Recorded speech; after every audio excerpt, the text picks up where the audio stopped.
Hello everyone welcome to ਗਿਆਨ myself Harmandeep Singh ਤੇ ਮੈਂ ਤੁਹਾਡੇ ਸਾਰਿਆਂ ਦਾ ਬਹੁਤ ਸਵਾਗਤ ਕਰਦਾ ਅੱਜ ਦੇ ਲੈਕਚਰ ਦੇ ਵਿੱਚ ਜਿਸ ਦੇ ਵਿੱਚ ਆਪਾਂ ਪਿਛਲੇ ਲੈਕਚਰ ਨੂੰ ਹੀ ਕੰਟੀਨਿਊ ਕਰਨ ਵਾਲੇ ਹਾਂ। ਪਿਛਲੇ ਲੈਕਚਰ ਦੇ ਵਿੱਚ ਆਪਾਂ ਦੇਖਿਆ ਸੀ ਸਿਟੀਜ਼ਨਸ਼ਿਪ, ਆਪਾਂ ਸਿਟੀਜ਼ਨਸ਼ਿਪ ਕਿਵੇਂ ਐਕਵਾਇਰ ਕਰ ਸਕਦੇ ਹਾਂ, ਸੰਵਿਧਾਨ ਸਿਟੀਜ਼ਨਸ਼ਿਪ ਬਾਰੇ ਕਿਹੜੀਆਂ ਗੱਲਾਂ ਕਹਿੰਦਾ। ਆਪਾਂ ਸਿੱਖਿਆ ਸੀ ਕਿ ਸਿਟੀਜ਼ਨਸ਼ਿਪ ਬਾਰੇ ਜੋ ਵੀ ਸੰਵਿਧਾਨ ਨੇ ਕਿਹਾ ਉਹ ਪਾਰਟ 2 ਆਫ ਦ ਕਨਸਟੀਟਿਊਸ਼ਨ, ਠੀਕ, ਸੈਕਿੰਡ ਪਾਰਟ ਦੇ ਵਿੱਚ ਕਿਹਾ ਗਿਆ।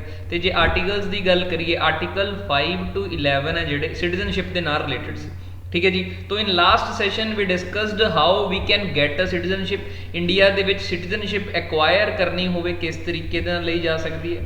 ਅੱਜ ਆਪਾਂ ਉਸੇ ਹੀ ਕਹਾਣੀ ਦਾ ਅਗਲਾ ਪਾਰਟ ਕਰਾਂਗੇ, ਸਿਟੀਜ਼ਨਸ਼ਿਪ ਲੂਜ਼ ਕਿਵੇਂ ਹੋ ਸਕਦੀ ਹੈ, ਲਾਸ ਆਫ ਸਿਟੀਜ਼ਨਸ਼ਿਪ, ਠੀਕ ਹੈ ਜੀ।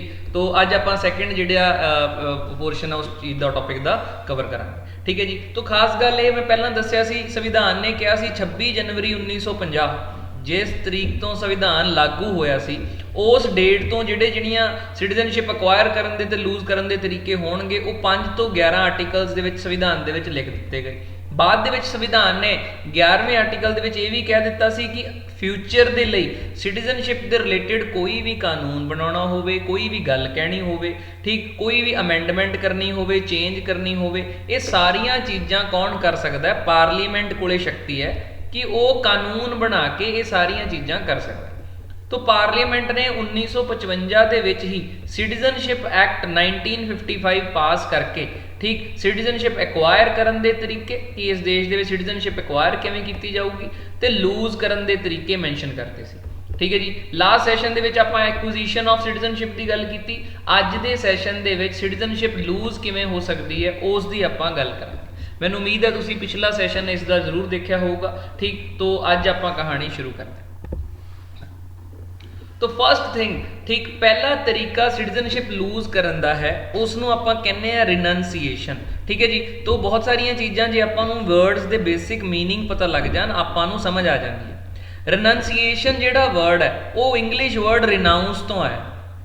ਇੰਗਲਿਸ਼ ਵਰਡ ਰਿਨਾਊਂਸ ਦਾ ਮਤਲਬ ਹੁੰਦਾ ਡਿਕਲੇਅਰ ਕਰਕੇ ਕੁਝ ਵੀ ਤਿਆਗ ਦੇਣਾ, ਠੀਕ ਹੈ ਜੀ। ਖੁਦ ਡਿਕਲੇਅਰ ਕਰਕੇ ਕੁਝ ਤਿਆਗ ਦੇਣਾ, ਤਿਆਗ ਦੇਣ ਨੂੰ ਆਪਾਂ ਕਹਿੰਦੇ ਆ ਰਿਨਾਊਂਸ ਕਰਤੀ ਉਹ ਚੀਜ਼। ਤੋ ਜੇ ਕੋਈ ਵੀ ਹਿੰਦੁਸਤਾਨ ਦਾ ਸਿਟੀਜ਼ਨ ਹੈ ਜਿਹੜਾ, ਠੀਕ, ਜਿਹਦੀ ਏਜ ਫੁੱਲ ਏਜ ਹੈ, ਫੁੱਲ ਏਜ ਦਾ ਮਤਲਬ ਕੀ ਹੈ? ਅਡਲਟ ਹੈ। ਅਡਲਟ ਦਾ ਮਤਲਬ ਕੀ ਹੋ ਗਿਆ? 18 ਜਾਂ ਪਲੱਸ, 18 ਔਰ ਅਬਵ 18, ਠੀਕ ਹੈ ਜੀ। ਤੇ ਕਪੈਸਿਟੀ ਦਾ ਮਤਲਬ ਕੀ ਹੈ ਕਿ ਉਹਦਾ ਮਾਨਸਿਕ ਸੰਤੁਲਨ ਖਿਲਾਫ ਨਹੀਂ ਹੈ, ਠੀਕ ਹੈ ਜੀ। ਉਹ ਪ੍ਰੋਪਰ ਹੋਸ਼ੋ ਹਵਾਸ ਦੇ ਵਿੱਚ ਇਹ ਡਿਕਲੇਰੇਸ਼ਨ ਕਰ ਦਿੰਦਾ ਹੈ, ਡਿਕਲੇਅਰ ਕਰ ਦਿੰਦਾ ਹੈ ਕਿ ਮੈਂ ਆਪਦੀ ਇੰਡੀਅਨ ਸਿਟੀਜ਼ਨਸ਼ਿਪ ਛੱਡ ਰਿਹਾ ਹਾਂ, ਠੀਕ। ਉਹਦੀ ਇਹ ਡਿਕਲੇਰੇਸ਼ਨ ਨੂੰ ਗਵਰਨਮੈਂਟ ਹੈ ਜਿਹੜੀ ਗਵਰਨਮੈਂਟ ਕੋਲੇ ਪਹੁੰਚ ਜਾਂਦੀ ਹੈ, ਠੀਕ। ਤੋ ਇਹੋ ਜਿਹੀ ਡਿਕਲੇਰੇਸ਼ਨ ਨੂੰ ਜਦੋਂ ਗਵਰਨਮੈਂਟ ਰਜਿਸਟਰ ਕਰ ਲੈਂਦੀ ਹੈ ਉਸ ਦਿਨ ਤੋਂ, ਜਿਸ ਦਿਨ ਗਵਰਨਮੈਂਟ ਨੇ ਕੀ ਕੀਤਾ, ਉਸ ਡਿਕਲੇਰੇਸ਼ਨ ਨੂੰ ਰਜਿਸਟਰ ਕਰ ਲਿਆ, ਉਸ ਕਾਗਜ਼ ਨੂੰ ਰਜਿਸਟਰ ਕਰ ਲਿਆ, ਉਸ ਦਿਨ ਤੋਂ ਉਹ ਇਨਸਾਨ ਇੰਡੀਆ ਦਾ ਸਿਟੀਜ਼ਨ ਨਹੀਂ ਰਹਿੰਦਾ, ਠੀਕ ਹੈ ਜੀ। ਤੋ ਇੱਕ ਤਰੀਕਾ ਹੋ ਗਿਆ ਇੰਡੀਆ ਦੀ ਸਿਟੀਜ਼ਨਸ਼ਿਪ ਲੂਜ਼ ਕਰਨ ਦਾ ਕਿ ਤੁਸੀਂ ਅਨਾਊਂਸ ਕਰ ਦਿਓ, ਰਿਨਾਊਂਸ ਕਰ ਦਿਓ ਇੰਡੀਅਨ ਸਿਟੀਜ਼ਨਸ਼ਿਪ, ਐਂਡ ਕੋਈ ਵੀ ਇੰਡੀਅਨ ਸਿਟੀਜ਼ਨ ਇਸ ਤਰੀਕੇ ਦੇ ਨਾਲ ਸਿਟੀਜ਼ਨਸ਼ਿਪ ਖੋ ਸਕਦਾ। ਹਾਂ, ਇੱਕ ਗੱਲ ਯਾਦ ਰੱਖਣੀ ਹੈ, ਜਿਸ ਟਾਈਮ ਤੇ ਡਿਕਲੇਰੇਸ਼ਨ ਕੀਤੀ ਗਈ ਹੈ, ਮੰਨ ਲਓ ਉਸ ਟਾਈਮ ਤੇ ਆਪਣਾ ਵਾਰ ਚੱਲ ਰਿਹਾ ਕਿਸੇ ਕੰਟਰੀ ਦੇ ਨਾਲ, ਠੀਕ ਹੈ ਜੀ। ਤੋ ਵਾਰ ਦੇ ਦੌਰਾਨ ਤੁਸੀਂ ਡਿਕਲੇਰੇਸ਼ਨ ਕੀਤੀ ਹੈ ਤਾਂ ਹੋ ਸਕਦਾ ਹੈ ਤੁਹਾਡੀ ਡਿਕਲੇਰੇਸ਼ਨ ਨੈਸ਼ਨਲ ਸਿਕਿਉਰਿਟੀ ਰੀਜ਼ਨਸ ਕਰਕੇ ਰੋਕਣੀ ਜ਼ਰੂਰੀ ਹੋਵੇ, ਠੀਕ, ਜਾਂ ਦੇਸ਼ ਦੀ ਸਿਕਿਉਰਿਟੀ ਤੇ ਜਾਂ ਨੈਸ਼ਨਲ ਇੰਟਰਸਟ ਕਰਕੇ। ਤਾਂ ਗਵਰਨਮੈਂਟ ਉਹਨੂੰ ਵਿਦ ਹੈਡ ਕਰ ਸਕਦੀ ਹੈ ਕਿ ਯਾਰ ਜਦੋਂ ਤੱਕ ਵਾਰ ਚੱਲ ਰਿਹਾ ਅਸੀਂ ਇਸ ਤੇ ਕੋਈ ਫੈਸਲਾ ਨਹੀਂ ਦੇ ਰਹੇ, ਹਜੇ ਤੁਸੀਂ ਇੰਡੀਆ ਦੇ ਸਿਟੀਜ਼ਨ ਹੋ ਤੇ ਰਹੋਗੇ, ਵਾਰ ਦੇ ਖਤਮ ਹੋਣ ਤੇ ਫੈਸਲਾ ਲਵਾਂਗੇ, ਠੀਕ ਹੈ ਜੀ। ਤੋ ਡਿਊਰਿੰਗ ਦ ਟਾਈਮਸ ਆਫ ਵਾਰ, ਠੀਕ, ਤੁਹਾਡੀ ਜਿਹੜੀ ਡਿਕਲੇਰੇਸ਼ਨ ਹੈ ਜਾਂ ਅਨਾਊਂਸਮੈਂਟ ਹੈ, ਤੁਹਾਡੀ ਰਿਨੰਸੀਏਸ਼ਨ ਹੈ ਜਿਹੜੀ, ਉਸ ਨੂੰ ਗਵਰਨਮੈਂਟ ਵਿਦ ਹੈਲਡ ਕਰ ਸਕਦੀ ਹੈ। ਇਹ ਗੱਲ ਵੀ ਤੁਸੀਂ ਯਾਦ ਰੱਖਣੀ, ਠੀਕ ਹੈ ਜੀ। ਅੱਛਾ, ਇੱਕ ਹੋਰ ਸਵਾਲ ਉੱਠਦਾ, ਜੇ ਮੰਨ ਲਓ ਇਹ ਇਨਸਾਨ ਹੈ ਜਿਸ ਨੇ ਰਿਨਾਊਂਸ ਕੀਤੀ ਹੈ ਸਿਟੀਜ਼ਨਸ਼ਿਪ, ਇਹਦੇ ਬੱਚੇ ਔਰ 18 ਤੋਂ ਛੋਟੇ ਹੈ, ਠੀਕ ਹੈ ਜੀ। ਤਾਂ ਮਾਈਨਰ ਹੋ ਗਏ, ਜਿਨ੍ਹਾਂ ਦੀ ਏਜ 18 ਤੋਂ ਨਹੀਂ ਛੋਟੀ ਹੁੰਦੀ ਉਹਨਾਂ ਨੂੰ ਕਹਿ ਦਿੰਦੇ ਆ ਮਾਈਨਰ। ਤੋ ਜੇ ਇਹੋ ਜਿਹੇ ਇਨਸਾਨ ਦੇ ਜਿਹਨੇ ਰਿਨੰਸੀਏਸ਼ਨ ਦੇ ਮੈਥਡ ਦੇ ਥਰੂ ਇੰਡੀਅਨ ਸਿਟੀਜ਼ਨਸ਼ਿਪ ਲੂਜ਼ ਕਰਨੀ ਚਾਹੀਏ, ਉਹਦੇ ਮਾਈਨਰ ਬੱਚੇ ਨੇ, ਠੀਕ, ਤਾਂ ਰੂਲ ਕਹਿੰਦਾ ਹੈ ਕਿ ਉਹ ਵੀ ਇੰਡੀਆ ਦੀ ਸਿਟੀਜ਼ਨਸ਼ਿਪ ਖੋ ਦੇਣਗੇ, ਠੀਕ। ਲੇਕਿਨ ਵਿਦ ਐਕਸੈਪਸ਼ਨ ਕਿ ਜਦੋਂ ਇਹ ਬੱਚੇ 18 ਜਾਂ 18 ਦੇ ਹੋ ਜਾਣਗੇ ਉਹਨਾਂ ਕੋਲੇ ਆਪਸ਼ਨ ਹੋਊਗਾ ਕਿ ਉਹਨਾਂ ਦੀ ਤਾਂ ਕੋਈ ਗਲਤੀ ਨਹੀਂ ਨਾ ਜੇ ਉਹਨਾਂ ਦੇ ਪੇਰੈਂਟਸ ਨੇ ਸਿਟੀਜ਼ਨਸ਼ਿਪ ਲੂਜ਼ ਕੀਤੀ ਸੀ, ਤਾਂ they have option to resume Indian citizenship once they are of 18, ठीक है जी। तो इस मैथड ਦੇ ਨਾਲ ਇੱਕ ਇਹ ਤਰੀਕਾ ਹੋ ਗਿਆ ਜਿਸ ਦੇ ਨਾਲ ਇੰਡੀਅਨ ਸਿਟੀਜ਼ਨਸ਼ਿਪ ਰਿਨਾਊਂਸ ਕੀਤੀ ਜਾ ਸਕਦੀ ਹੈ। ठीक है जी, ਅੱਗੇ ਚੱਲਦੇ ਹਾਂ। ਸੈਕਿੰਡ ਹੈ ਬਾਏ ਟਰਮੀਨੇਸ਼ਨ। ਠੀਕ, ਟਰਮੀਨੇਸ਼ਨ ਦਾ ਮਤਲਬ ਕੀ ਹੈ, ਜੇ ਤੁਸੀਂ ਦੇਖੋ ਇੰਡੀਆ ਦੀ ਇੰਡੀਅਨ ਸੰਵਿਧਾਨ ਕਹਿੰਦਾ ਕਿ Indian citizen can have only one citizenship and that is single citizenship. ਇੱਕ ਹੀ ਸਿਟੀਜ਼ਨਸ਼ਿਪ ਲਈ ਜਾ ਸਕਦੀ ਹੈ। ਬਹੁਤ ਵਾਰ ਮੈਂ ਸੋਸ਼ਲ ਮੀਡੀਆ 'ਤੇ ਕਈ ਵਾਰ ਦੇਖਦਾ ਹੁੰਦਾ, ਲੋਕ ਕਹਿੰਦੇ ਨਹੀਂ ਰਾਹੁਲ ਗਾਂਧੀ ਤਾਂ ਇਟਲੀ ਦਾ ਵੀ ਸਿਟੀਜ਼ਨ ਹੈ ਅਤੇ ਹਿੰਦੁਸਤਾਨ ਦਾ ਵੀ ਸਿਟੀਜ਼ਨ ਹੈ, ਬਸ ਕਿਸੇ ਨੂੰ ਪਤਾ ਨਹੀਂ ਹੈ ਐਟਸੈਟਰਾ ਐਟਸੈਟਰਾ। ਇਹੋ ਜਿਹੀ ਕੋਈ ਵੀ ਗੱਲ ਝੂਠੀ ਨਹੀਂ ਹੈ ਜਾਂ ਸੱਚੀ ਨਹੀਂ ਹੈ, ਝੂਠੀ ਕਹਿ ਰਹੇ। ਠੀਕ, ਇਹ ਸਾਰੀਆਂ ਗੱਲਾਂ ਬੇਬੁਨਿਆਦ ਹੈ। ਹਿੰਦੁਸਤਾਨ ਦੇ ਵਿੱਚ a person can have only single citizenship. ਠੀਕ ਹੈ ਜੀ, ਅਤੇ ਇਹ ਗੱਲ ਦੇਸ਼ ਦੇ ਅੰਦਰ ਵੀ ਟਰੂ ਹੈ ਅਤੇ ਬਾਹਰ ਵੀ ਟਰੂ ਹੈ। ਮੈਂ ਪਿਛਲੇ ਸੈਸ਼ਨ 'ਚ ਵੀ ਦੱਸਿਆ ਸੀ ਕਿ ਵਿਦਇਨ ਇੰਡੀਆ ਵੀ ਤੁਹਾਡੀ ਇੱਕ ਹੀ ਇਕਲੌਤੀ ਹੀ ਸਿਟੀਜ਼ਨਸ਼ਿਪ ਹੈ। ਤੁਸੀਂ ਐਂ ਨਹੀਂ ਕਹਿ ਸਕਦੇ ਮੈਂ ਪੰਜਾਬ ਦਾ ਸਿਟੀਜ਼ਨ ਹਾਂ, ਹਰਿਆਣਾ ਦਾ ਸਿਟੀਜ਼ਨ ਹਾਂ, ਇਹ ਗੱਲ ਟਰੂ ਨਹੀਂ ਹੈ। ਇੰਡੀਆ ਦੇ ਵਿੱਚ ਵੀ ਸਾਰੇ ਇੰਡੀਅਨਸ ਦੇ ਕੋਲ ਇੱਕ ਹੀ ਸਿਟੀਜ਼ਨਸ਼ਿਪ ਹੈ ਅਤੇ ਉਹ ਸਿਟੀਜ਼ਨਸ਼ਿਪ ਦਾ ਨਾਮ ਹੈ ਇੰਡੀਅਨ ਸਿਟੀਜ਼ਨਸ਼ਿਪ। ਠੀਕ ਹੈ ਜੀ, ਤੋ ਇਹ ਗੱਲ ਇੰਡੀਆ ਦੇ ਵਿਦਇਨ ਤਾਂ ਟਰੂ ਹੈ ਹੀ, ਠੀਕ, ਅਕਰੋਸ ਦਾ ਨੇਸ਼ਨਸ ਵੀ ਟਰੂ ਹੈ ਕਿ ਜਿਹੜਾ ਇਨਸਾਨ ਇੰਡੀਆ ਦਾ ਸਿਟੀਜ਼ਨ ਹੈ, ਠੀਕ ਹੈ ਜੀ, ਉਹ ਕਿਸੇ ਹੋਰ ਕੰਟਰੀ ਦਾ ਸਿਟੀਜ਼ਨ ਪੈਰਲਲੀ ਨਹੀਂ ਹੋ ਸਕਦਾ। ਠੀਕ ਹੈ ਜੀ, ਆਪਣਾ ਰੂਲ ਇਹ ਕਹਿੰਦਾ। ਠੀਕ, ਦੈਟ ਮੀਨਸ ਇਹ ਸਾਰੀਆਂ ਗੱਲਾਂ ਬੇਬੁਨਿਆਦ ਹੈ ਕਿ ਕਿਹਾ ਜਾਂਦਾ ਰਾਹੁਲ ਗਾਂਧੀ ਜੀ ਇਟਲੀ ਦਾ ਵੀ ਸਿਟੀਜ਼ਨ ਹੈ ਜਾਂ ਇੰਡੀਆ ਦਾ ਵੀ ਹੈ। ਨਾਟ ਟਰੂ। ਠੀਕ, ਜੇ ਉਹ ਇਟਲੀ ਦਾ ਹੋਊਗਾ ਤਾਂ ਇੰਡੀਆ ਦਾ ਨਹੀਂ ਹੋ ਸਕਦਾ, ਜੇ ਇੰਡੀਆ ਦਾ ਹੈ ਤਾਂ ਇਟਲੀ ਦੇਵੇ ਨਾ ਦੇਵੇ that is a separate issue. ਠੀਕ, but India does not allow dual citizenship. Dual citizenship India ਦੇ ਵਿੱਚ ਅਲਾਉ ਨਹੀਂ ਹੈ। ਹਾਂ, ਕੁਛ ਆਪਦੇ ਸਿਟੀਜ਼ਨਸ ਜਿਹੜੇ ਕਿਸੇ ਹੋਰ ਕੰਟਰੀ ਦੇ ਵਿੱਚ ਹੈ, ਮੰਨ ਲਓ ਇੰਡੀਆ ਦੇ ਸਿਟੀਜ਼ਨ, ਇੰਡੀਆ ਦੇ ਲੋਕ US ਦੀ ਸਿਟੀਜ਼ਨਸ਼ਿਪ ਲੈ ਲਈ ਉਹਨਾਂ ਨੇ, ਤਾਂ US ਦੇ ਸਿਟੀਜ਼ਨ ਬਣ ਗਏ। ਠੀਕ, ਤਾਂ ਆਪਾਂ ਨੂੰ ਇਹਨਾਂ ਲੋਕਾਂ ਨੂੰ ਜਿਹੜੇ ਇੰਡੀਅਨ ਓਰੀਜਨ ਦੇ ਹੁੰਦੇ ਆ, ਫੋਰਨ ਕੰਟਰੀਜ਼ 'ਚ ਹੁੰਦੇ ਆ, ਠੀਕ, ਇਹਨਾਂ ਦੇ ਲਈ ਕਾਮਨ ਵਰਡ ਵਰਤਿਆ ਜਾਂਦਾ ਡਾਇਸਪੋਰਾ। ਠੀਕ ਹੈ ਜੀ, ਇੰਡੀਅਨ ਡਾਇਸਪੋਰਾ ਜਿਨ੍ਹਾਂ ਦਾ ਕੋਈ ਵੀ ਕਨੈਕਸ਼ਨ ਹੈ ਇੰਡੀਆ ਦੇ ਨਾਲ, ਭਾਵੇਂ ਉਹ ਖੁਦ ਇੰਡੀਆ ਦੇ ਕਦੇ ਸਿਟੀਜ਼ਨ ਸੀ, ਬਾਅਦ ਦੇ ਵਿੱਚ ਕਿਸੇ ਹੋਰ ਕੰਟਰੀ ਦੇ ਸਿਟੀਜ਼ਨ ਬਣ ਗਏ, ਜਾਂ ਉਹਨਾਂ ਦੇ ਪੇਰੈਂਟਸ ਇੰਡੀਅਨ ਸਿਟੀਜ਼ਨ ਸੀ, ਇਹੋ ਜਿਹੇ ਸਾਰੇ ਲੋਕਾਂ ਨੂੰ, ਚਾਹੇ ਉਹ ਪਰਸਨ ਆਫ ਇੰਡੀਅਨ ਓਰੀਜਨ ਹੋਣ ਜਾਂ ਐਕਸ ਸਿਟੀਜ਼ਨ ਆਫ ਇੰਡੀਆ ਹੋਣ ਪਰ ਹੁਣ ਸਿਟੀਜ਼ਨ ਨਹੀਂ ਹੈ, ਇਹੋ ਜਿਹੇ ਸਾਰੇ ਲੋਕਾਂ ਦੇ ਲਈ ਕੰਬਾਈਨਡ ਟਰਮ ਯੂਜ਼ ਕੀਤੀ ਜਾਂਦੀ ਹੈ ਡਾਇਸਪੋਰਾ। ਠੀਕ ਹੈ ਜੀ, ਉਹਨਾਂ ਲੋਕਾਂ ਦੇ ਆਪਾਂ ਨੂੰ ਬਹੁਤ ਬੈਨੀਫਿਟ ਹੈ ਕਿ ਉਹ ਇਨਵੈਸਟਮੈਂਟ ਕਰ ਸਕਦੇ ਆ, ਦੇਸ਼ ਦੀ ਡਿਵੈਲਪਮੈਂਟ ਦੇ ਵਿੱਚ ਉਹ ਯੋਗਦਾਨ ਪਾਉਣਾ ਚਾਹੁੰਦੇ ਆ, ਤਾਂ ਇੰਡੀਅਨ ਗਵਰਨਮੈਂਟ ਉਹਨਾਂ ਨੂੰ ਸਪੈਸ਼ਲ ਫੈਸਿਲਿਟੀਜ਼ ਦੇ ਦਿੰਦੀ ਹੈ। ਰਹਿੰਦੇ ਉਹ ਉੱਥੋਂ ਦੇ ਹੀ ਸਿਟੀਜ਼ਨ ਹੈ, ਸਪੈਸ਼ਲ ਫੈਸਿਲਿਟੀਜ਼ ਦੇ ਦਿੰਦੀ ਹੈ। ਠੀਕ ਹੈ ਜੀ, ਵੇਰੀਅਸ ਕਾਰਡਸ ਬਣਾ ਦਿੰਦੀ ਹੈ। ਤੁਸੀਂ ਕਾਰਡ ਚੱਲਦਾ ਹੈ, ਜਦ ਪਹਿਲਾਂ ਤਾਂ ਚੱਲਦਾ ਸੀ PIO card, person of Indian origin, person of Indian origin.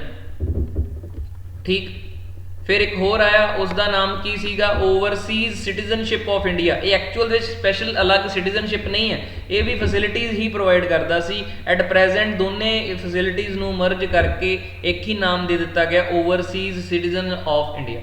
ਠੀਕ ਹੈ ਜੀ, overseas citizen of India, OCA card ਚੱਲਦਾ ਹੁਣ।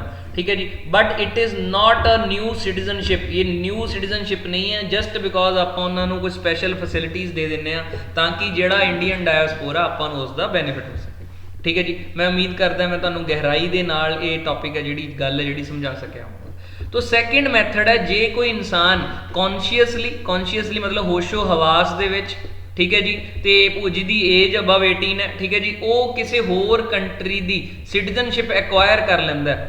ਠੀਕ ਹੈ ਜੀ, ਤਾਂ ਇੰਡੀਅਨ ਗਵਰਨਮੈਂਟ ਜਾਂ ਸੰਵਿਧਾਨ ਦੇ ਆਪਣੇ ਸਿਟੀਜ਼ਨਸ਼ਿਪ ਐਕਟ 1955 ਦੇ ਤਹਿਤ ਉਸ ਬੰਦੇ ਦੀ ਇੰਡੀਅਨ ਸਿਟੀਜ਼ਨਸ਼ਿਪ ਆਟੋਮੈਟਿਕਲੀ ਖਤਮ ਹੋ ਜੂਗੀ। ਸਰਕਾਰ ਨੂੰ ਸਪੈਸ਼ਲ ਅਨਾਊਂਸਮੈਂਟ ਕਰਨ ਦੀ ਜ਼ਰੂਰਤ ਨਹੀਂ ਹੈ। ਜਿਸ ਦਿਨ ਤੋਂ ਉਹ ਕਿਸੇ ਅਦਰ ਕੰਟਰੀ ਦਾ ਸਿਟੀਜ਼ਨ ਬਣਦਾ ਹੈ, ਉਸੇ ਦਿਨ ਤੋਂ ਆਟੋਮੈਟਿਕਲੀ ਇੰਡੀਅਨ ਸਿਟੀਜ਼ਨਸ਼ਿਪ ਕੀ ਹੋ ਜੂਗੀ, ਖਤਮ ਹੋ ਜੂਗੀ। ਠੀਕ ਹੈ ਜੀ, ਇਹ ਗੱਲ ਇਹ ਆਪਣੇ ਇੰਡੀਅਨ ਸਿਟੀਜ਼ਨਸ਼ਿਪ ਐਕਟ ਜਾਂ ਸਿਟੀਜ਼ਨਸ਼ਿਪ ਐਕਟ 1955 ਦੇ ਵਿੱਚ ਲਿਖੀ ਹੋਈ ਹੈ ਕਿ ਜੇ ਕੋਈ ਇਨਸਾਨ ਵੋਲੰਟੈਰਲੀ, ਕੌਨਸ਼ੀਅਸਲੀ, ਨੋਇੰਗਲੀ, ਕਿਸੇ ਦਬਾਅ ਤੋਂ ਬਿਨਾਂ, ਕਿਸੇ ਦੀ ਕੰਪਲਸ਼ਨ ਤੋਂ ਬਿਨਾਂ, ਗਨ ਪੁਆਇੰਟ ਨਹੀਂ ਮਤਲਬ ਕਿਸੇ ਕੰਪਲਸ਼ਨ ਤੋਂ ਬਿਨਾਂ, ਚਾਹੇ ਕਿਸੇ ਵੀ ਤਰ੍ਹਾਂ ਦੀ ਹੋਵੇ, ਉਸ ਤੋਂ ਬਿਨਾਂ ਜੇ ਕਿਸੇ ਦੀ ਸਿਟੀਜ਼ਨਸ਼ਿਪ ਕਿਸੇ ਹੋਰ ਕੰਟਰੀ ਦੀ ਐਕਵਾਇਰ ਕਰਦਾ, ਠੀਕ ਹੈ ਜੀ, ਤਾਂ ਉਸ ਦੀ ਸਿਟੀਜ਼ਨਸ਼ਿਪ ਕੀ ਹੋ ਜਾਂਦੀ ਹੈ, ਆਟੋਮੈਟਿਕਲੀ ਟਰਮੀਨੇਟ ਹੋ ਜਾਂਦੀ ਹੈ। ਠੀਕ ਹੈ ਜੀ, ਓਬਵੀਅਸ ਜੀ ਗੱਲ ਹੈ, ਜਿਵੇਂ ਪਿਛਲੀ ਸਿਚੁਏਸ਼ਨ ਦੇ ਵਿੱਚ ਜੇ ਆਪਣਾ ਕਿਸੇ ਕੰਟਰੀ ਨਾਲ ਵਾਰ ਚੱਲ ਰਿਹਾ ਅਤੇ ਆਪਣਾ ਸਿਟੀਜ਼ਨ ਕਿਸੇ ਹੋਰ ਕੰਟਰੀ ਦੀ ਸਿਟੀਜ਼ਨਸ਼ਿਪ ਲੈਣ ਦੀ ਕੋਸ਼ਿਸ਼ ਕਰ ਰਿਹਾ, ਉਸ ਟਾਈਮ 'ਤੇ ਇਹ ਜਿਹੜੀ ਪ੍ਰੋਵੀਜ਼ਨ ਹੈ ਅਪਲਾਈ ਨਹੀਂ ਕਰਦੀ, ਤਾਂ ਇਹ ਇਸ ਪ੍ਰੋਵੀਜ਼ਨ ਦੀ ਕੀ ਹੋਊਗੀ, ਐਕਸੈਪਸ਼ਨ। ਠੀਕ, ਮੈਨੂੰ ਉਮੀਦ ਹੈ ਤੁਹਾਨੂੰ ਇਹ ਚੀਜ਼ ਹੈ ਜਿਹੜੀ ਸਮਝ ਆ ਗਈ। ਮੂਵਿੰਗ ਔਨ, ਥਰਡ ਹੈ ਬਾਏ ਡੈਪਰੀਵੇਸ਼ਨ। ਡੈਪਰੀਵੇਸ਼ਨ ਦਾ ਮਤਲਬ ਕੀ ਹੈ? What is meaning of deprivation is very important. ਡੈਪਰੀਵੇਸ਼ਨ ਦਾ ਮਤਲਬ ਹੈ ਜਦੋਂ ਸੈਂਟਰਲ ਗਵਰਨਮੈਂਟ ਬਾਏ ਡੈਕਲੇਰੇਸ਼ਨ ਕੰਪਲਸਰੀਲੀ, ਠੀਕ ਹੈ ਜੀ, ਕੰਪਲਸਰੀ ਟਰਮੀਨੇਸ਼ਨ ਕਰ ਦਿੰਦੀ ਹੈ। ਸੈਂਟਰਲ ਗਵਰਨਮੈਂਟ ਕੁਝ ਕਾਰਨਾਂ ਕਰਕੇ ਟਰਮੀਨੇਟ ਕਰ ਦਿੰਦੀ ਹੈ। ਟਰਮੀਨੇਟ ਮਤਲਬ ਹੈ ਖਤਮ ਕਰ ਦੇਣਾ, ਠੀਕ ਹੈ ਜੀ। ਤੁਸੀਂ ਨਹੀਂ ਕਿਹਾ, ਠੀਕ ਹੈ ਜੀ, ਤੁਸੀਂ ਜੇ ਗਵਰਨਮੈਂਟ ਤੁਹਾਨੂੰ ਖੁਦ ਆਰਡਰ ਪਾਸ ਕਰਕੇ ਟਰਮੀਨੇਟ ਕਰ ਦਿੰਦੀ ਹੈ, ਠੀਕ ਹੈ ਜੀ। ਤੋ ਕੁਝ ਕਾਰਨ ਹੋਣਗੇ। ਮੰਨ ਲਓ ਤੁਸੀਂ ਇੰਡੀਅਨ ਸਿਟੀਜ਼ਨਸ਼ਿਪ, ਜਿੰਨੇ ਵੀ ਆਪਾਂ ਮੈਥਡ ਕੀਤੇ ਸੀ ਇੰਡੀਅਨ ਸਿਟੀਜ਼ਨਸ਼ਿਪ ਲੈਣ ਦੇ, ਉਹਨਾਂ ਦੇ ਵਿੱਚੋਂ ਕੋਈ ਐਕਸਰਸਾਈਜ਼ ਕਰਕੇ ਇੰਡੀਆ ਦੀ ਸਿਟੀਜ਼ਨਸ਼ਿਪ ਐਕਵਾਇਰ ਕੀਤੀ ਹੈ, ਪਰ ਤੁਸੀਂ ਕੋਈ ਕਾਗਜ਼ ਝੂਠਾ ਲਾਤਾ, ਠੀਕ ਹੈ ਜੀ, 420 ਵਾਲਾ ਕੰਮ ਕਰਤਾ, ਕਾਗਜ਼ ਝੂਠਾ ਹੈ, ਨਕਲੀ ਹੈ, ਜਾਂ ਕੁਛ ਤੁਸੀਂ ਝੂਠ ਬੋਲਿਆ ਜਿਹੜਾ ਬਾਅਦ ਦੇ ਵਿੱਚ ਸਾਹਮਣੇ ਆ ਗਿਆ। ਮੋਟੀ ਮੋਟੀ ਗੱਲ ਤੁਸੀਂ ਸਰਕਾਰ ਦੇ ਨਾਲ ਕੋਈ ਫਰਾਡ ਕੀਤਾ, ਠੀਕ, ਮਤਲਬ ਕੁਝ ਵੀ ਝੂਠ ਬੋਲਿਆ ਜਾਂ ਕਾਗਜ਼ ਝੂਠਾ ਲਗਾਇਆ ਜਾਂ ਕੁਝ ਵੀ ਇਹੋ ਜਿਹਾ ਹੈ, ਠੀਕ, ਤੇ ਉਹ ਬਾਅਦ ਦੇ ਵਿੱਚ ਸਰਕਾਰ ਨੂੰ ਪਤਾ ਲੱਗ ਜਾਂਦਾ, ਸਰਕਾਰ ਤੁਹਾਨੂੰ ਤੁਹਾਡੀ ਸਿਟੀਜ਼ਨਸ਼ਿਪ ਟਰਮੀਨੇਟ ਕਰ ਸਕਦੀ ਹੈ। ਤੁਸੀਂ ਇੰਡੀਅਨ ਕਨਸਟੀਟਿਊਸ਼ਨ ਦੇ ਪ੍ਰਤੀ ਡਿਸਲੋਇਲਟੀ ਸ਼ੋ ਕੀਤੀ ਹੈ। ਮੈਂ ਪਹਿਲਾਂ ਵੀ ਦੱਸਿਆ ਸੀ ਕਿ ਜੀ ਇੰਡੀਅਨ ਕਨਸਟੀਟਿਊਸ਼ਨ ਸਿਟੀਜ਼ਨਸ਼ਿਪ ਲੈਣ ਵੇਲੇ ਤੁਹਾਨੂੰ ਓਥ ਲੈਣੀ ਪੈਂਦੀ ਹੈ, ਓਥ ਆਫ ਐਲੀਜੀਐਂਸ ਟੂ ਇੰਡੀਅਨ ਕਨਸਟੀਟਿਊਸ਼ਨ, ਠੀਕ। ਤਾਂ ਜੇ ਤੁਸੀਂ ਉਸੇ ਹੀ ਕਨਸਟੀਟਿਊਸ਼ਨ ਦੇ ਪ੍ਰਤੀ ਡਿਸਲੋਇਲਟੀ ਸ਼ੋ ਕਰਦੇ ਹੋ ਤਾਂ ਵੀ ਤੁਹਾਡੀ ਸਿਟੀਜ਼ਨਸ਼ਿਪ ਖੋਈ ਜਾ ਸਕਦੀ ਹੈ। ਜੇ ਤੁਸੀਂ ਇੰਡੀਆ ਦਾ ਮੰਨ ਲਓ ਵਾਰ ਚੱਲ ਰਿਹਾ, ਪ੍ਰੋਬੇਬਲੀ ਪਾਕਿਸਤਾਨ ਨਾਲ ਜਾਂ ਚਾਈਨਾ ਦੇ ਨਾਲ ਜਾਂ ਕੋਈ ਵੀ ਕੰਟਰੀ ਹੈ, ਠੀਕ, ਇੰਡੀਆ ਵਾਰ ਕਰ ਰਿਹਾ ਤੇ ਤੁਸੀਂ ਇੰਡੀਅਨ ਸਿਟੀਜ਼ਨ ਹੋ ਕੇ ਉਹਨਾਂ ਦੇ ਨਾਲ ਕੋਈ ਸਮਾਨ ਇੱਧਰ ਉੱਧਰ ਭੇਜਤਾ, ਕੋਈ ਪ੍ਰੋਡਕਟ ਹੈ, ਕੁਝ ਵੀ ਇੱਧਰ ਉੱਧਰ ਭੇਜ ਰਹੇ ਹੋ ਜਿਹੜਾ ਉਹਨਾਂ ਦੀ ਹੈਲਪ, ਇੰਡੀਆ ਪਾਕਿਸਤਾਨ ਦੀ ਹੈਲਪ ਕਰ ਰਿਹਾ ਜਾਂ ਕਿਸੇ ਵੀ ਹੋਰ ਚੀਜ਼ ਤਰੀਕੇ ਨਾਲ, ਠੀਕ, ਜਾਂ ਤੁਸੀਂ ਕਮਿਊਨੀਕੇਟ ਕਰ ਰਹੇ ਹੋ, ਇਨਫੋਰਮੇਸ਼ਨ ਇੱਧਰ ਤੋਂ ਉੱਧਰ ਪਹੁੰਚਾ ਰਹੇ ਹੋ, ਕਮਿਊਨੀਕੇਸ਼ਨ ਕਰ ਰਹੇ ਹੋ, ਠੀਕ। ਜੇ ਇਹੋ ਜੀ ਕੋਈ ਵੀ, ਇਹਨੂੰ ਆਪਾਂ ਕਹਾਂਗੇ ਜਾਂ ਤਾਂ ਤੁਸੀਂ ਅਨਲੌਫੁਲੀ ਇਲੀਗਲ ਤਰੀਕੇ ਦੇ ਨਾਲ ਟਰੇਡ ਕੀਤਾ ਜਾਂ ਕੋਈ ਗੱਲ ਕੀਤੀ, ਇਨਫੋਰਮੇਸ਼ਨ ਟਰਾਂਸਮਿਟ ਕੀਤੀ ਐਨਮੀ ਦੇ ਨਾਲ। ਐਨਮੀ ਮਤਲਬ ਉਹੋ ਜਿਹਾ ਕੋਈ ਵੀ ਇਨਸਾਨ ਜੋ ਜਿਹੜੀ ਕੰਟਰੀ ਨਾਲ ਆਪਣਾ ਵਾਰ ਚੱਲ ਰਿਹਾ ਉਸ ਦਾ ਸਿਟੀਜ਼ਨ ਹੈ ਜਾਂ ਉੱਥੋਂ ਦਾ, ਠੀਕ, ਡਿਊਰਿੰਗ ਵਾਰ, ਤਾਂ ਉਸ ਕਾਰਨ ਕਰਕੇ ਵੀ ਤੁਹਾਡੀ ਸਿਟੀਜ਼ਨਸ਼ਿਪ ਹੈ ਜਿਹੜੀ ਸਰਕਾਰ ਕੀ ਕਰ ਸਕਦੀ ਹੈ, ਟਰਮੀਨੇਟ ਕਰ ਸਕਦੀ ਹੈ, ਠੀਕ ਹੈ ਜੀ। ਹਾਂ, ਇੱਕ ਹੋਰ ਰੀਜ਼ਨ ਹੈ, 5 ਸਾਲ ਹੋਏ ਤੁਹਾਨੂੰ ਇੰਡੀਅਨ ਸਿਟੀਜ਼ਨਸ਼ਿਪ ਮਿਲੇ ਨੂੰ। ਮੈਂ 2 ਮੈਥਡ ਦੱਸੇ ਸੀ, ਇੱਕ ਦਾ ਨਾਮ ਸੀ ਰਜਿਸਟ੍ਰੇਸ਼ਨ, ਠੀਕ ਹੈ ਜੀ, ਇੱਕ ਦਾ ਨਾਮ ਸੀ ਨੈਚੁਰਲਾਈਜੇਸ਼ਨ, ਠੀਕ ਹੈ ਜੀ।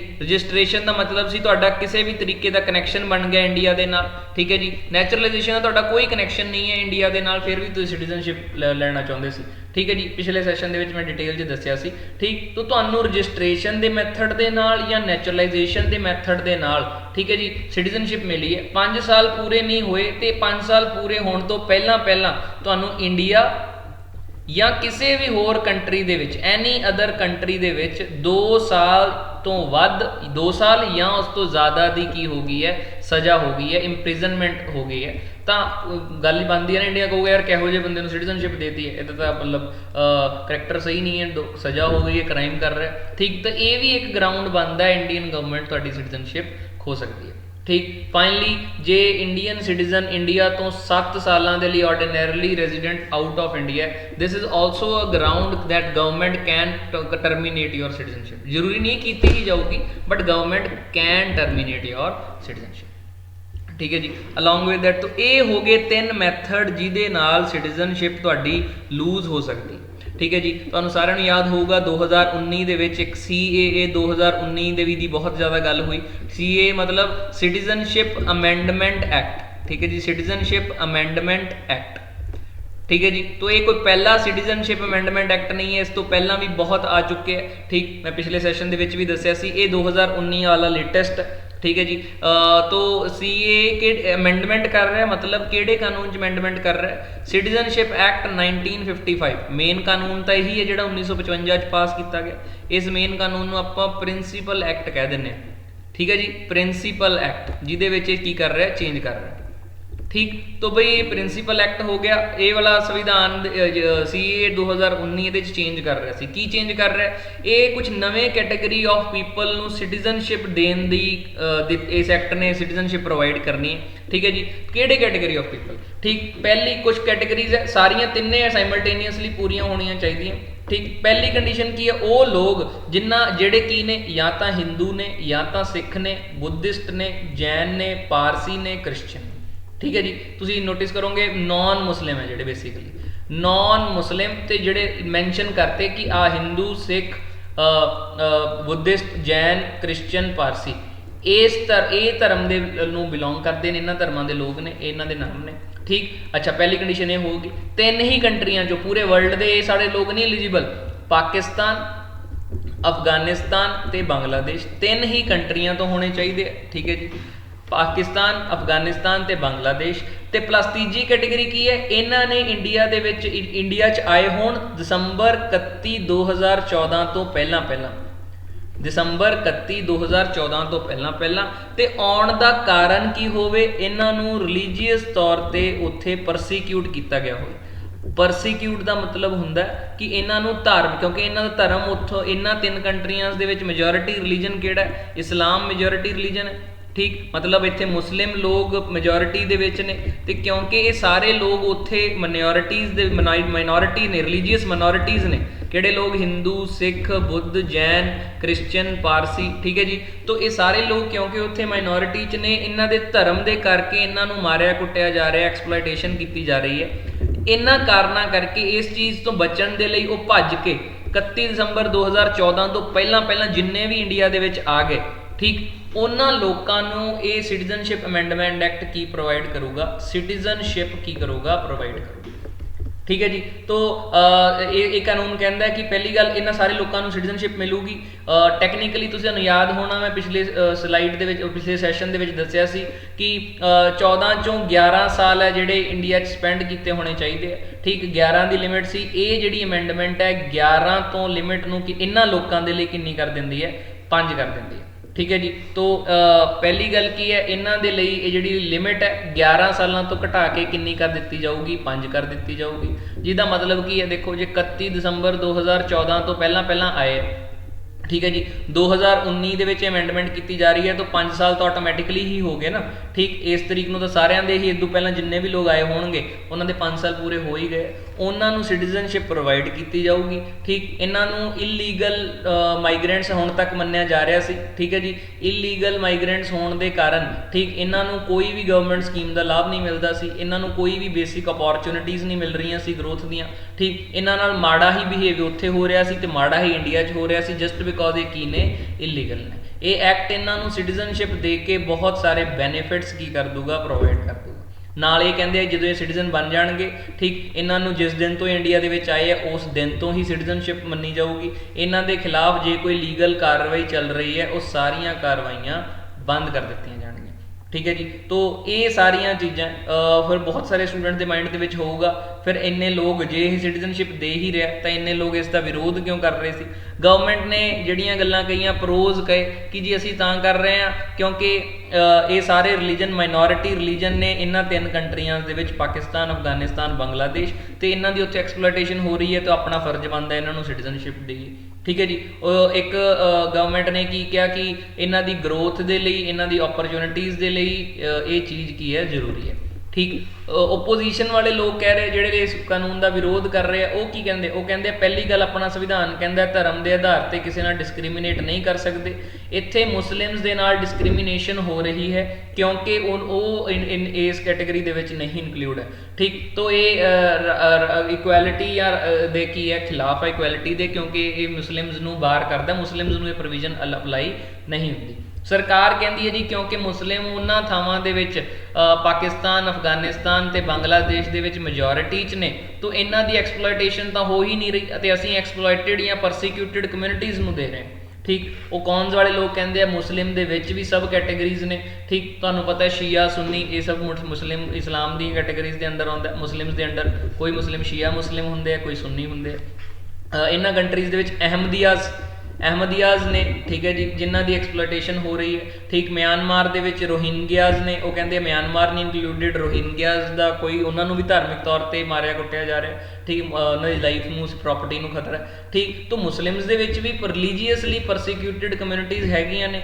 ਕਿ ਸਿਰਫ ਇਹੀ ਮੇਨ ਰਿਲੀਜਨਸ ਦੀ ਮਾਈਨੋਰਿਟੀਜ਼ ਨੂੰ ਪ੍ਰੋਟੈਕਟ ਕਰਨਾ ਕਿ ਮੁਸਲਿਮਸ ਦੀਆਂ ਪਰਸੀਕਿਊਟਡ ਮਾਈਨੋਰਿਟੀਜ਼ ਨੂੰ ਪ੍ਰੋਟੈਕਟ ਕਰਨਾ ਫਰਜ਼ ਨਹੀਂ ਬਣਦਾ ਸਰਕਾਰ ਦਾ, ਠੀਕ। ਹੋਰ ਕੀ ਕਿਹਾ ਜਾ ਰਿਹਾ, ਬਹੁਤ ਸਾਰੇ ਲੋਕ ਕਹਿੰਦੇ ਆ ਕਿ ਇੰਨੇ ਲੋਕ ਸਿਟੀਜ਼ਨਸ਼ਿਪ ਤਾਂ ਤੁਸੀਂ ਦੇ ਦੋਗੇ, ਇਹਨਾਂ ਨੂੰ ਵਸਾਓਗੇ ਕਿੱਥੇ, ਇਹ ਕਿਹੜੀ ਸਟੇਟ ਇਹਨਾਂ ਨੂੰ ਮੰਨੂਗੀ। ਨਾਰਥ ਈਸਟ ਪਹਿਲਾਂ ਹੀ ਬਹੁਤ ਸੈਂਸਿਟਿਵ ਹੈ ਆਪਣੇ ਕਲਚਰਸ ਨੂੰ ਲੈ ਕੇ, ਉੱਥੇ ਨਹੀਂ ਤੁਸੀਂ ਵਸਾ ਸਕਦੇ। ਕਿੱਥੇ ਵਸਾਓਗੇ, ਪੰਜਾਬ 'ਚ ਵਸਾਓਗੇ, ਹਰਿਆਣੇ 'ਚ ਵਸਾਓਗੇ, ਕੇਰਲਾ 'ਚ ਵਸਾਓਗੇ, ਤਾਮਿਲਨਾਡੂ 'ਚ ਵਸਾਓਗੇ। ਕਿਹੜੀ ਸਟੇਟ ਹੈ ਜਿਹੜੀ ਉਹ ਆਪਦੀ ਸਟੇਟ ਦੇ ਵਿੱਚ ਕਹੂਗੀ ਕਿ ਮੋਰ ਕੰਪੀਟੀਸ਼ਨ ਹੋ ਜੇ, ਮੋਰ ਬਰਡਨ ਹੋ ਜੇ ਰਿਸੋਰਸਿਸ ਦੇ ਉੱਤੇ। No state is going to agree to intake these people ਜਿਹੜੇ ਐਡ ਹੋਣਗੇ, ठीक है जी। तो एक ओपोजिशन आती है, ठीक। तो सब तो वड्डी जिहड़ी डाउट है वो एक होर चीज़ के नाल क्लब करके आती है जिसका नाम है NRC, national register of citizens, national register of citizens. तो अमित शाह जी ने पार्लीमेंट के लोक सभा के कहा सी कि असी पूरे देश के NRC कंडक्ट करांगे। NRC का मतलब की है, फुल फॉर्म मैं तुहानूं दसती, इसका मतलब की है कि पूरे इंडिया के कुछ सैट ऑफ डॉकूमेंट्स के आधार पर किसी नूं की मनना, देश का सिटीजन मनना, ठीक है जी।